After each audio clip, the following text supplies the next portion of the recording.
So we're standing here in my living room in Tokyo, Japan, and I'm going to show everybody just how amazing Bitcoin is by sending 100 euros worth of Bitcoin as of today's value through my TV, onto the camera, onto the TV in the Netherlands, and anybody with their Bitcoin wallet ready that scans what they're going to see on the screen in a moment will be able to claim the 100 euros worth of Bitcoins. And there's nothing that anybody can do to stop it or to freeze your account or block it or control it in any way. So on the TV here, we have a Bitcoin address that I've just generated. And I have my phone here. I'm going to scan the QR code for the Bitcoin address on the TV. Now I have it. I'm going to send 100 euros worth of Bitcoins to that address. So we'll hit send. And anybody can monitor on blockchain.info the balance of this address. There it is, 100 euros worth of Bitcoins just arrived at this address. So total received 100 euros, final balance 100 euros. Just like that. So on this next screen you're about to see, anybody with their Bitcoin wallet that scans the private key that corresponds with that address will be able to claim that money just by scanning the code that you're about to see on your television. So if you want to take a look, here it comes, 100 euros ready for anyone to claim. All you have to do is scan this one right here, and it's 100 euros worth of Bitcoins as of today. By the time you scan it, it might be worth even more. So there it is for anyone ready to claim with their Bitcoin wallet. Okay, Holland, now you've just seen the power of Bitcoin. I sent 100 euros worth of Bitcoin from here in Tokyo directly to you guys through this camera, through the network, through the TV, right into your home. If I had tried to do that, send you the money with a traditional bank, it would have taken several days and probably cost 30 euros. I just did it right now with Bitcoin instantly, basically for free, and didn't have to ask anybody for permission. I didn't need a bank, I didn't need a government, I didn't need anybody. I just needed myself and you and our smartphones to do it. That's the power of Bitcoin. This is Backlight. Welcome to a world in which we can be our own bank.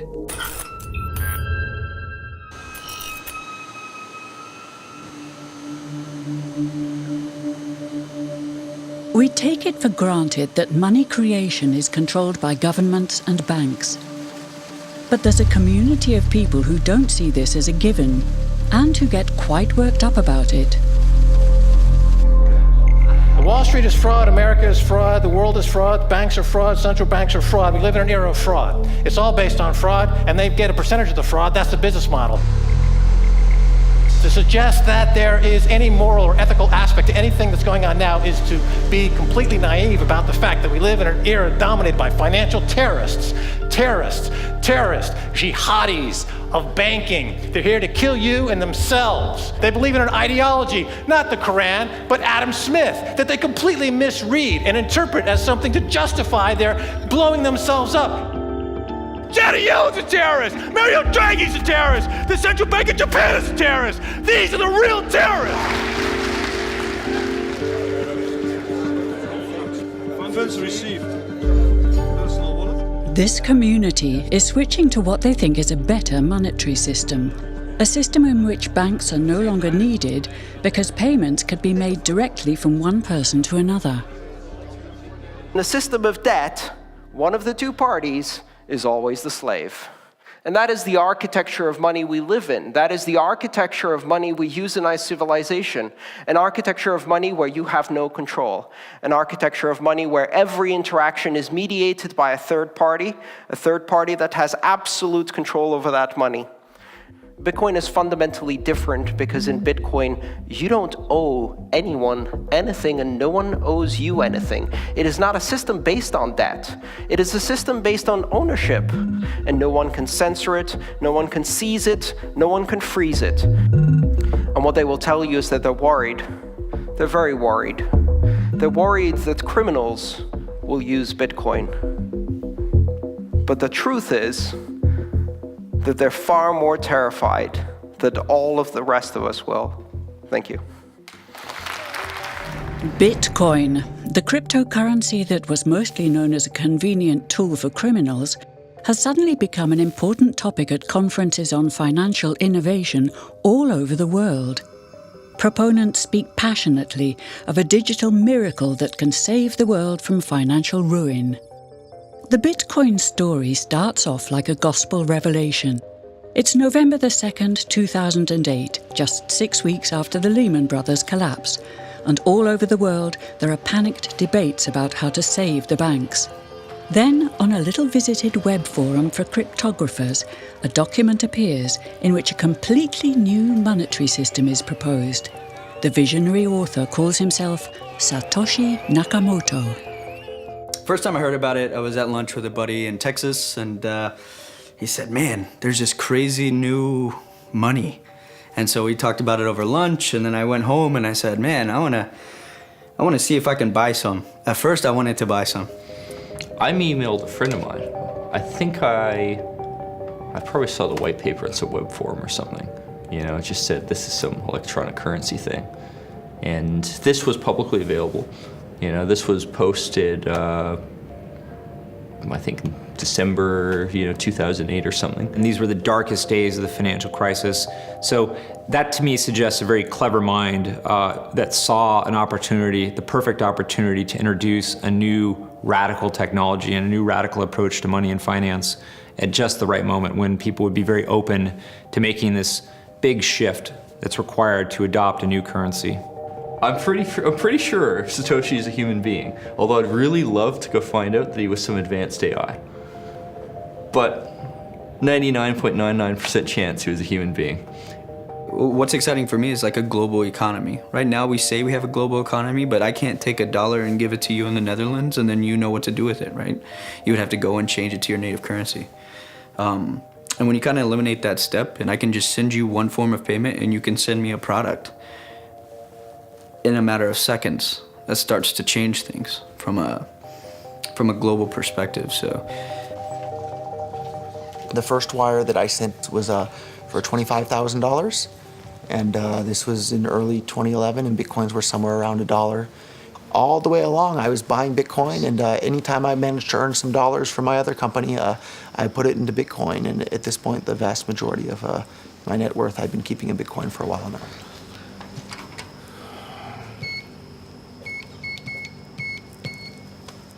I'm glad you didn't get the parking pin. The car is actually like the perfect color for Bitcoin. It's like the Bitcoin orange. So we wanted to order some like Bitcoin decals and put like Bitcoin logos around the car and then drive it around Tokyo to help advertise Bitcoin. But still never got around to doing that, maybe someday. Roger Fear is the CEO of MemoryDealers.com, selling second-hand computer equipment. But for a couple of years now, he's been known as the Bitcoin Jesus. In 2011, he bought $25,000 worth of Bitcoins, which now have a market value of $6 million. And somebody closed my, I usually leave the trunk, the hood open a little bit so that I can reconnect the battery, but I don't know how it got closed between now and the last time I was here, so we'll have to... Some people think of Bitcoin as sort of an early adopter thing, like, okay, I'm already too late, or... So isn't that a problem for Bitcoin? So thinking that it's too late to get involved in Bitcoin is like thinking it's too late to get involved with the internet or too late to get involved with using a cell phone. Like, it's not too late to get involved in Bitcoin. Bitcoin's going to make your life easier in so many ways. And the price of Bitcoin, too, it's not too late for that either. Bitcoin's like $270 a Bitcoin right now. If Bitcoin becomes really popular all over the world, Bitcoins are going to have to be worth at least tens of thousands of dollars a Bitcoin, if not hundreds of thousands of dollars per Bitcoin. So thinking it's too late to get involved with Bitcoin is like thinking it's too late to get involved with using the internet. Of course not. Like, it's ubiquitous in our lives, and Bitcoin's going to become ubiquitous in our lives as well. Perfect money should have a limited supply. That's one of the most important things. It needs to have a limited supply. It needs to be easily recognizable. It needs to be durable. It needs to be transportable. Bitcoin has all of those things better than any other form of money the world has ever seen. And that's why when I noticed Bitcoin for the first time, I realized that it's so incredibly useful as money that people are going to start using it more and more. Roger lives and works in Tokyo. He's outsourcing all the work for his own company so he can spend all his time promoting Bitcoin. So it's a pretty exciting time for Bitcoin right now with all the stuff going on in Greek. I mean, Bitcoin's up about $10 since yesterday, just since all the news on the Greek referendum vote, and just every day in Bitcoin is so exciting. So, and you can see, lots of trading and everything just in the last 24 hours there. I paid to put up a billboard in the heart of Silicon Valley right next to one of the busiest expressways. It just said, we accept Bitcoin, memorydealers.com, and then listed some of the parts that we sell. But then after that, I started paying for national radio ads in the United States that were on more than 100 radio stations across the United States, and paid for that for a couple of years. OK Wave, a popular consumer website in Japan, will accept bitcoins from now on. At a press conference, Roger Fear helps them spread the word. But today, one Bitcoin is 35,000 円。だけど、Bitcoin 世界中人気になったら、絶対何百万円とか何千万円ならなければならない。絶対、Bitcoin は人気になったら。ロジャーさんから説明をしていただきますので、ロジャーさん、ぜひビコをご説明いただければと思います。いいものにはこういうことがあるんだけど、ナタリーさんは私より日本語うまいだから日本人だから、これはちょっと難しいことだから説明して聞いてくれませんか？すごいお金にはすごいさまざまな役割があるんですけれども、ビットコインはですね、手数料もかからなかったりとか、すごく透明性が高かったり、すごくオープンなリソースであったり、すごくお金にある、重要な要素をさらに超えていい要素がいっぱいあるということですね。今までのビットコインの前のお金にはこういうことはちょっとありましただけど、今までには人間の歴史のことを最初から今までビットコインは一番こういうこと持ってるだから、世界中には一番いいお金になる。ビットコイン財布が持ってたら今から送りますよ。送った。もう入った。早いでしょ？5秒じゃないよね。早い。これ何？すごい。そう、アプリインストールしたら。そう今送ってる。もう送った？もう入ったでしょ？でも今日は1000円分。ビットコイン本当に世界中人気になったら100万円になるの可能性は全然あります。Roger, are you giving bitcoins away? I'm giving every single person here 1,000 yen worth of bitcoins, which is like $8 and something cents. So, 今もう入った。それリフレッシュバットもう入った。OK. I've given away thousands of whole bitcoins to just various people on Facebook that would post their Bitcoin address. And this was back when bitcoins were a couple of dollars each, so I'm sure those people are pretty happy at this point. How could this digital coin invented by this Satoshi Nakamoto become hundreds of times more valuable than the dollar? And why do enthusiasts like Roger Fear want the world to switch to bitcoins? To understand this, we need to look at how new bitcoins are created, a complex process called mining. Promotional videos make it look as if everyone can just mine bitcoins. Millions of people all over the world earn real crypto money daily. It's quite simple. Just download the special software, connect to the web, and wait for your profits to roll in. For mining, you don't need any special knowledge. You can mine at home, at work, or at a cafe, anywhere there's access to the internet. In fact, lots of people have already received a good income from mining. It's interesting, but does it get us? Does it get you out of the bed in the morning? No, it doesn't. I get it. Huh? Does it get you out of the bed in the morning? No, it doesn't. I get it. Marshall Long was one of the world's first Bitcoin miners. Now he's the CEO of Final Hash, a company that professionally mines Bitcoins. Okay, well that's fine. We can talk about it more in Chicago. That's fine. So, back in the early days, you know, I'd get phone calls from my buddies. Oh, hey man, I lost 10,000 Bitcoins because my computer blew up, right? Back then, one Bitcoin was less than a penny, right? So nobody cared. They lost $10. I don't care, right? And now 10,000 Bitcoins, that's $5 million. That's a big deal, right? So now it's interesting to see how the industry has changed. There wasn't YouTube videos and all these nice things to show you how to mine. So it took me about 3 weeks to hook a computer up to figure out how to do this mining. And back in the good days, you could take a laptop like this and you could mine maybe 100 or 200 coins in a day. When summertime in Houston came, my wife was like, this AC has been on for 24 hours. It's really hot. What are you doing up there? I said, oh, I'm just running some computers. And she walks up there and, you see 50 graphics cards all running at the same time. And it's very hot. And she's like, okay, you gotta get out of here. You gotta figure something else out because it is too hot. Hey, what's up, Nerdgasm fans? Jerry here, aka Barnacles. I'm here with Marshall Long from @FinalHash. Now, we're out here at, I would say, what's going to be the largest Bitcoin mine in North America. And it's realistically an actual mining operation. Like, you can pretty much attribute everything that's going on here to like a real gold mining operation. It's like you have heavy equipment, you have cost, you have fuel costs, and you have recovery. Everything. That you then go and sell and turn into real money. That's right.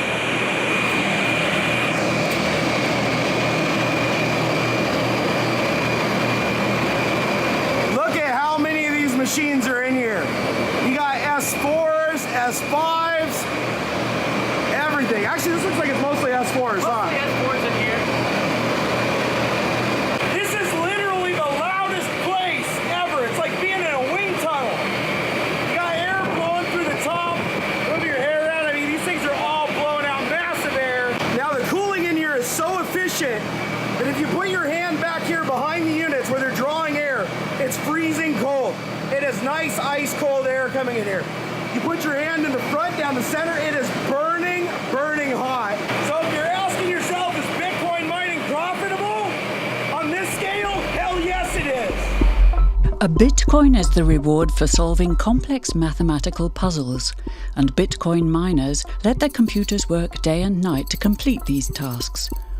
All the Bitcoin users in the world are connected, and together they constitute a network that processes and checks all Bitcoin transactions in a public ledger called the blockchain, and Satoshi Nakamoto designed it in such a way that users can create a free and anonymous Bitcoin account number, a so-called wallet. Satoshi's invention eliminates the need for a central bank, because all the users together are the bank. But early Bitcoin users had no idea how big Bitcoin and the blockchain would become. I think sometime in spring of 2010, I could be wrong on the exact dates, but basically someone put out a request saying, hey, I'd like to buy something with Bitcoin. Will anyone buy me a pizza? And I believe someone here in England bought the person in Florida a pizza for 10,000 or something Bitcoins. I mean, it'd be worth, a very large sum of money today.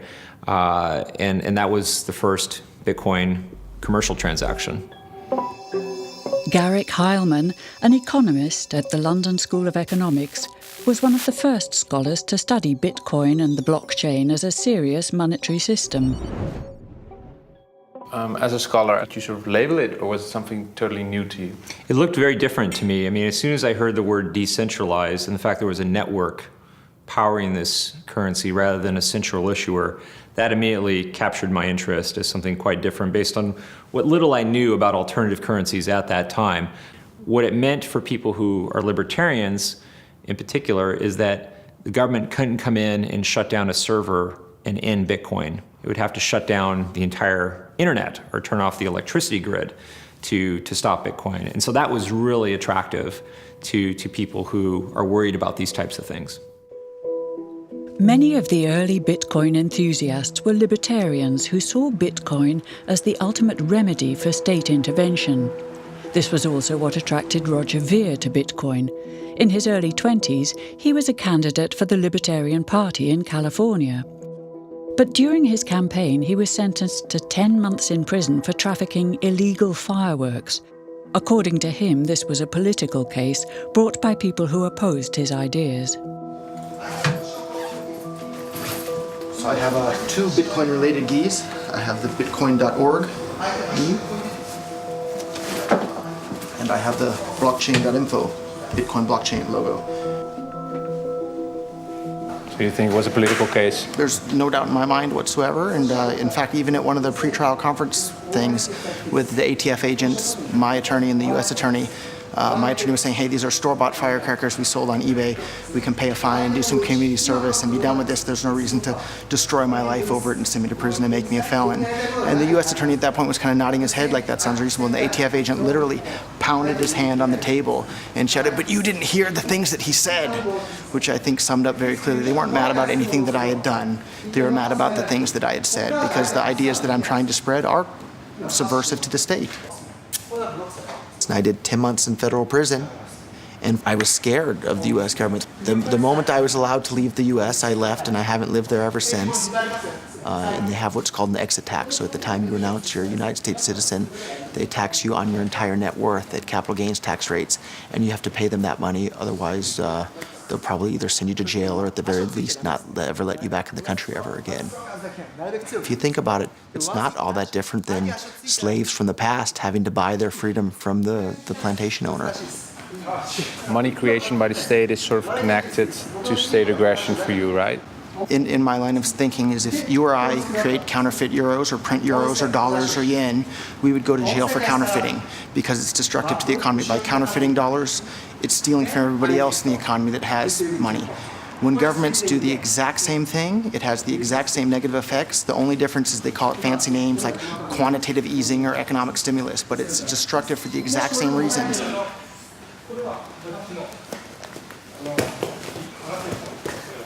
My hobby growing up and in high school and since has been studying economics. And the more you study economics, the more you realize that all these government interventions in the economy prevent the world from becoming as wealthy and prosperous as it otherwise would become.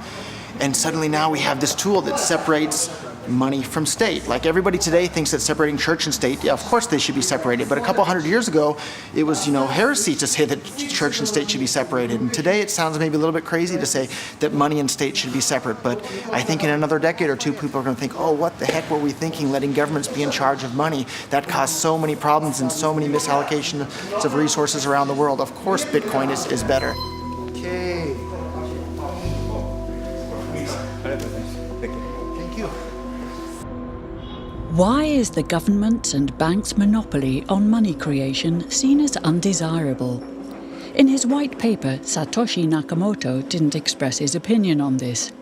But it does seem that he wanted bitcoins to appreciate rather than depreciate, unlike money. He programmed Bitcoin in such a way that there's a maximum of 21 million bitcoins to be mined. Bitcoins weren't meant to resemble money, but gold. In November 2013, this dream became reality when 1 Bitcoin was worth an ounce of gold. The Bitcoin code itself has never been hacked, but in 2014, the customer data of Mt. Gox, an online exchange office, was stolen by hackers, causing the Bitcoin exchange rate to plummet.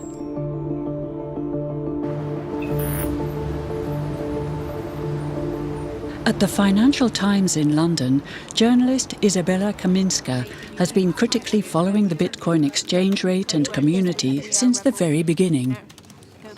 I've always been a geek about finance, and I've always been a geek about how the system works. So like the really boring nuts and bolts, the plumbing of the system.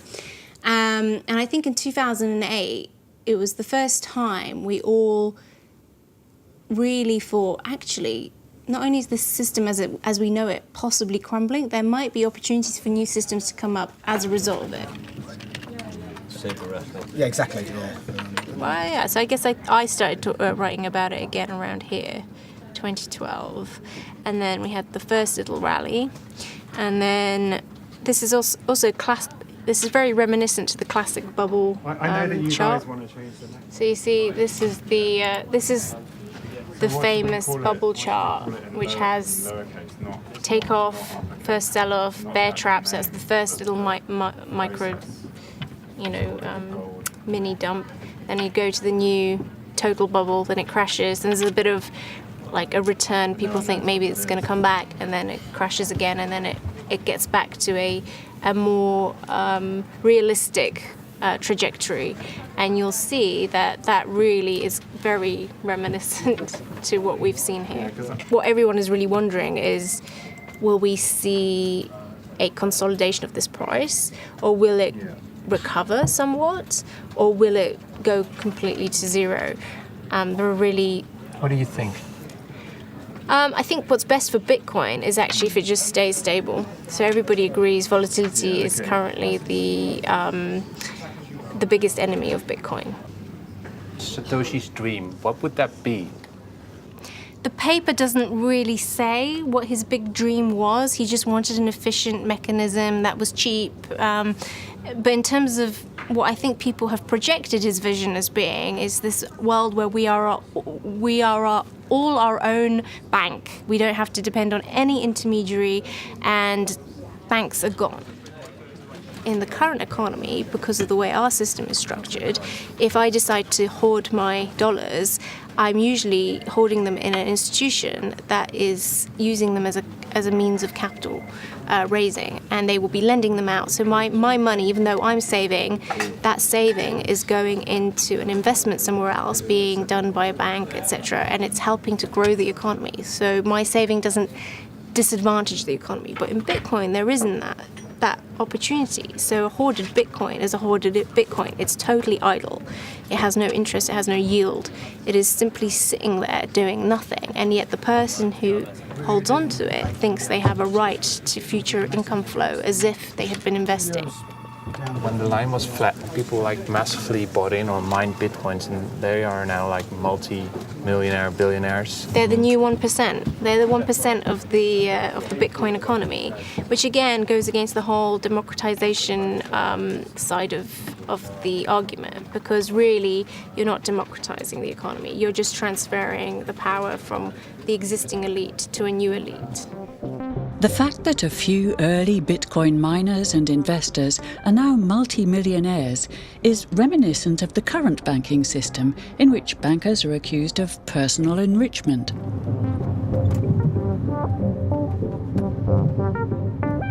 So I got this degree in international development, and I was with my dog on this hill, and I was like, yeah, what could I do? I could go try and work, and so say East Africa. I could go and explore economies there and see what's happening. I could try all these things, and then I was like, why don't I just try and break into the financial sector in London? That would actually be really, really fascinating.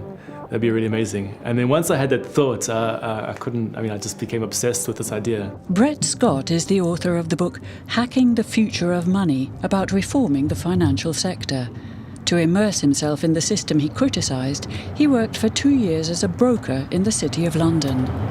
We're now in the city. We just passed the border dragon.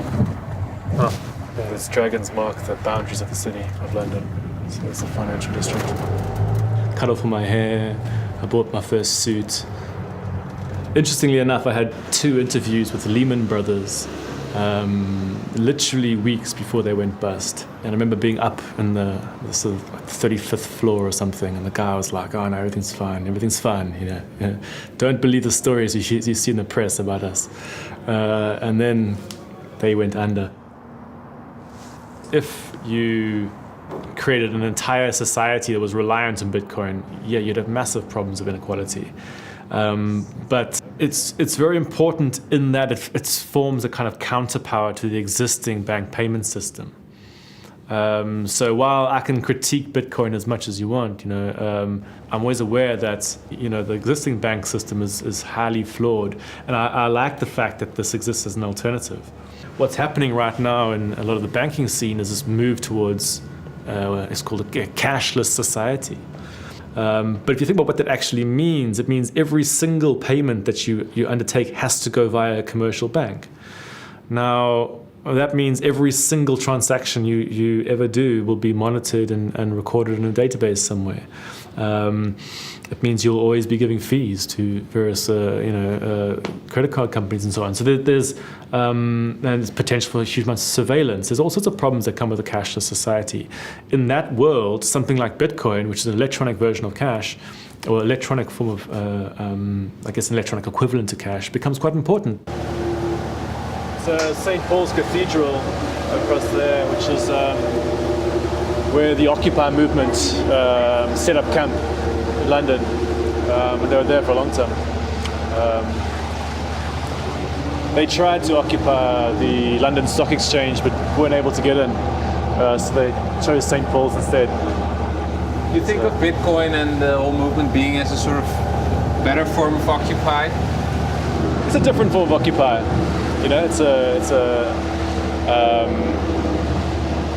Maybe it's a follow-on from the Occupy movement in some ways.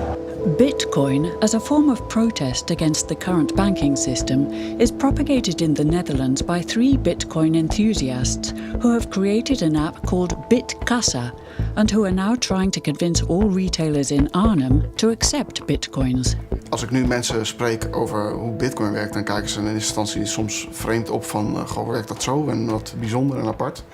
Maar diezelfde mensen weten ook helemaal niks van hoe het huidige systeem eigenlijk in elkaar steekt. En dat is echt ook bijna niet te geloven eigenlijk. Nee. Hoe dat, hoe Mensen willen het ook. Je merkt vaak dat het stuit op weerstand of gewoon ontkennen. Van het kan niet dat daar een klein clubje bedrijven is die al het geld maken. En dat wij niet alleen als individuen, maar ook als bedrijven en zelfs als overheid, dat bij die banken moeten lenen. Terwijl die banken dat letterlijk uit het niets maken. Dus ja, dat vind ik super scheef. Nou, we zien hier de plattegrond van Arnhem. Dit is een beetje het centrum van de stad. We hebben hier het modekwartier. En je ziet dat de bitcoin-acceptanten zitten verspreid. Maar met name in het centrum hebben we een enorme grote hoeveelheid bitcoin-acceptanten. Kun je zonder euro's gewoon een week een leuke tijd hebben in Arnhem? Dan vermaak je je uitermate goed, ja. Je kan overnachten, je hebt vrije tijdsbesteding. Je kan naar het wijnmuseum bijvoorbeeld, en bowlen. Ja, er zijn al verschillende toeristen geweest, eigenlijk Bitcoin-toeristen, die speciaal naar Arnhem zijn gekomen omdat we hier iets hebben opgezet waarmee je gewoon met gemak een weekend een hele leuke tijd kan hebben en alleen maar bitcoins kan uitgeven. Hoe is het verder? Loopt nog niet echt storm met de betalingen, geloof ik? Nee, dat valt wel mee. Er zijn wel enkele mensen geweest die hebben betaald met de bitcoin. Ja, maar kan nog wel wat meer, geloof ik. Altijd. Ja. Eigenlijk liever meer als met pinautomaat, maar ja, dat is afwachten allemaal. Hè. Weet je, iedereen is verkikkerd op die pinautomaat of dat pinpasje. Maar iedereen die loopt met een smartphone. En als je die banken dan neemt, die nemen gewoon te veel geld voor alles. Dus je moet die pinautomaat huren of kopen. Je moet bundels kopen. En dan de stortingen moet je betalen. Al die dingen, als je dat allemaal bij elkaar optelt, dat kost gewoon te veel geld. En u als ondernemer krijgt dus bitcoins. Ja. Maar u krijgt via BitKassa systeem krijgt u euro's uitbetaald. Ja. En wanneer zou u ervoor kiezen, denkt u, om die bitcoins te houden en te zeggen, ik hoef ze niet omgewisseld te hebben in euro's, ik hou ze wel als bitcoins? Als het echt daadwerkelijk omslaat. Dus dat je ook echt in de gaten krijgt van jongens, nou gaat er echt een sneeuwbal rollen, dus dat die meer wordt. En dan ben je eigenlijk van nou gaat het lukken en dan gaan we gewoon verder. Dan ga ik gewoon verder. Deze studenten die hebben van de hand allemaal bitcoins gekregen. En vanavond gaan we die uitdelen. Ja? Nou, ik verstuur nu die bitcoins en dan zou het bij jullie allemaal tegelijk moeten binnenkomen. Het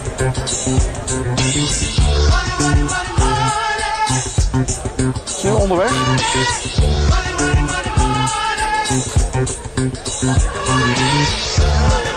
Binnen? 12,79. En wat is het verschil volgens jullie met de euro? Dat er veel meer heen en weer gaat. Ja. Je weet eigenlijk niet echt wat je hebt in principe. Zoals nu hadden we 12,69 en nu hebben we weer 12,72.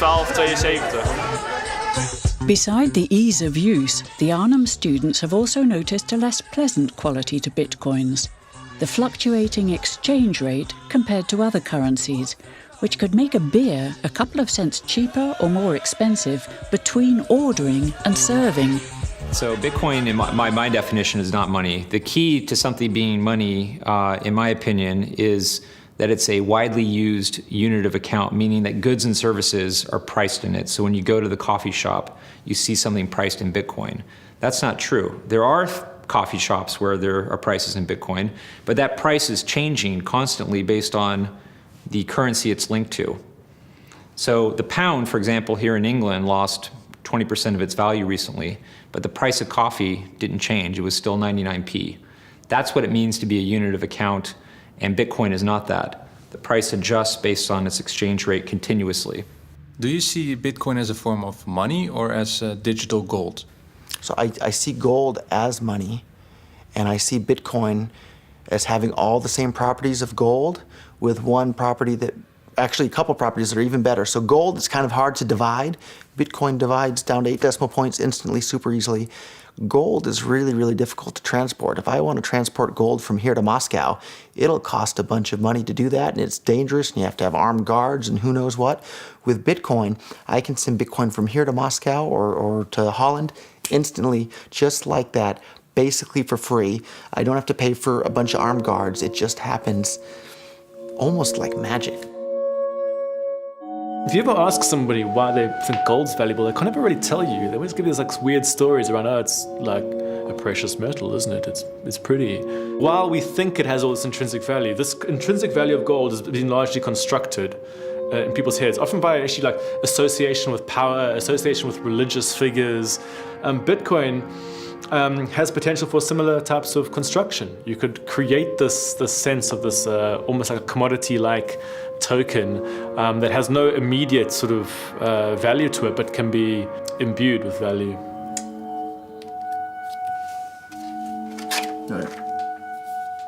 As more people start to mine, they become harder and harder to find. So it's kind of been I correlate it to like an arms race, right? The guy with the biggest gun wins at this point. So this is the newest place we've started working on here. This is a place in the mountains in China. It's cool and it doesn't rain that much, so we can cool it very efficiently. How much do you pay for that electricity on a daily basis? All in, all of my mines together, we're probably paying about $100,000, maybe a little bit more. A day? Yeah. You're paying $100,000. Oh, I'm sorry, that's per month. I'm sorry. Oh, okay. But Bitcoin in general, all myself and all my colleagues combined, it's about $1 million a day in power. In power consumption. Yeah. And you guys generate what worth of coins? We're generating. Of course, it depends on the price, right? Mm-hmm. But current market price? Right. So we'll just say for $250. We'll just put the price at $250 for easy numbers. You're finding roughly around 25 Bitcoins every 10 minutes. So you just take that and times it by an hour. So you're finding around 150 Bitcoins an hour. Take that times 24 and then you do that times 250. Do some back of that. So we're making about $900,000 per day. So a lot of people ask, how is that possible? And the reality is a lot of the Chinese guys, they are mining at a negative profit. One of my friends in Beijing, I met him last month. I met him up again and I asked him, last time I checked, man, your power was pretty expensive. Why are you still mining? And his only words were, I can't stop. So what do you mean you can't stop? You're losing money. He's like, well, I can't. I have all these, pieces of equipment and I just can't stop. It's gold fever, right? That's right.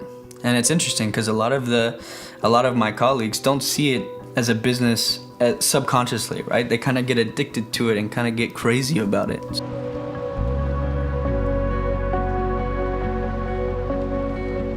好，现在看到的就是我们那个长城镇的机房，这是我们大连的1号机房。现在有3层楼，我们使用的是第2层。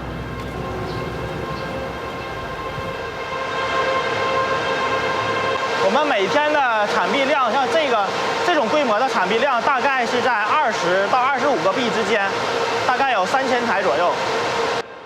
那员工大多数的时候，只要在工作时间都是住在这儿的。员工的收入在国内传统的行业来比，同样的职位的话，他们的收入应该是偏高的。这是我们员工的休息的地方，员工的生活很简单。基本上是很枯燥的，大多数时间除了看管机器，那可能就是睡睡觉、看看书、看看手机，这样。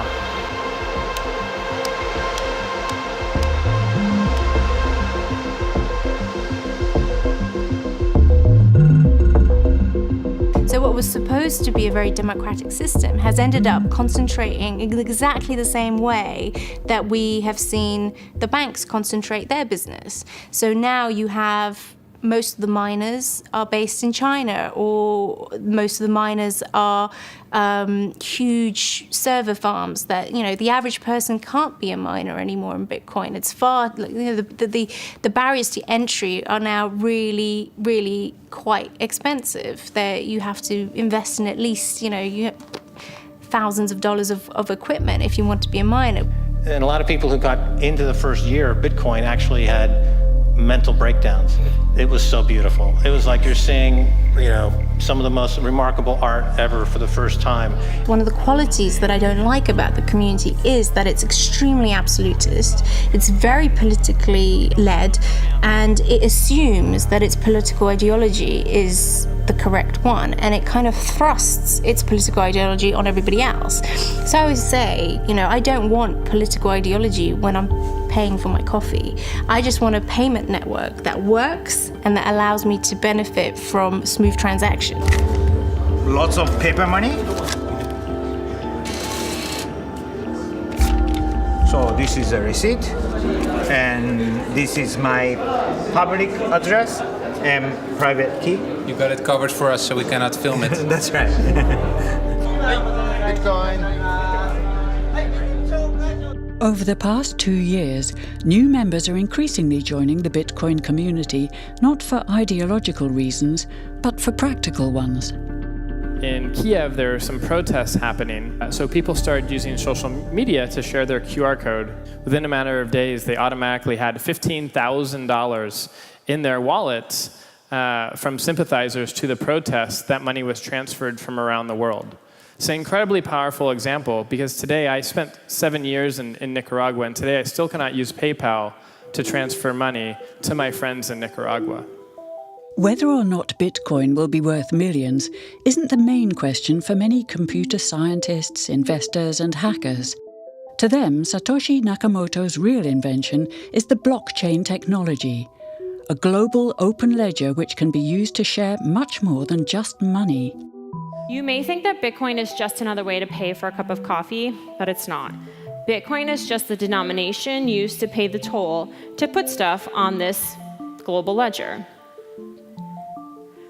Now, if you think about it, timestamp recordings of deaths, births, property, transactions, votes, this is the entire fabric of our civilization, which makes the blockchain one of the most profound human innovations of our time, because having a massive global ledger as a public utility can completely reorganize the way that we run our societies.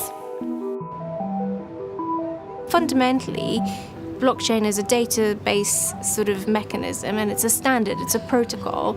And one of the problems we have in an increasingly globalized system is that everyone is operating their systems on their own local standards.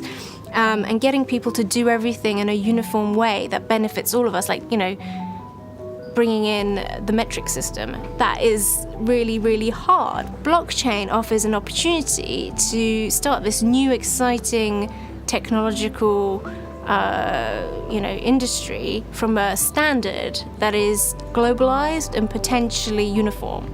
So I see the potential that way. The decentralized blockchain makes it possible to share data publicly without a single party controlling the system. In the blockchain, all participants in the network are equal. Maybe inventor Satoshi Nakamoto saw Bitcoin as just the first experiment with this form of digital democracy. I think blockchain technology is really authentically fascinating. I think it's anybody who ignores it and writes it off is probably making a mistake. I think it's definitely not going to get smaller. But to this day, the true identity of the architect behind this revolutionary technology remains a mystery. We can't ask Satoshi questions, which is really frustrating, right? But it's also, again, part of, I think, the magic of Bitcoin is that, we can all kind of imagine this technology, for, as we see it, rather than just as Satoshi did. So it could be used in this way, even if Satoshi didn't intend it to be this widely, worldwide distributed thing. I think Satoshi probably did, but it still could be that, and we can make it that. Satoshi around here somewhere in Tokyo? Yeah, I think I see him right there. Oh, that's a question I get a lot, actually. A lot of people have asked me who Satoshi is since I got in so early. I think I've got a pretty good idea, but I like to keep that one close to my chest. So. Why? I mean, tell me. Because I'm not 100% certain. And the reality is it doesn't really matter, right? It doesn't matter who Satoshi is. Because now it's kind of grown beyond like a pet project, right? But I mean, he owns, Satoshi owns how many coins? I think he's got about 500,000 locked up. With his blockchain technology, inventor Satoshi Nakamoto has completely relinquished his control of Bitcoin. But he does own 1/20th of all Bitcoins himself. So if one day Bitcoin does become widely accepted as a currency, he will be one of the richest people on Earth. People might find that scary, a new currency or a system based on an inventor who owns already, well, 1/20th of all the currency he invented. Yeah. Isn't that a problem?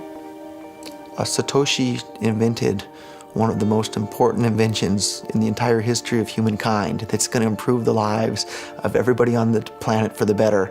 If he had half of all the Bitcoins, he would still deserve it. Who do you think Satoshi is?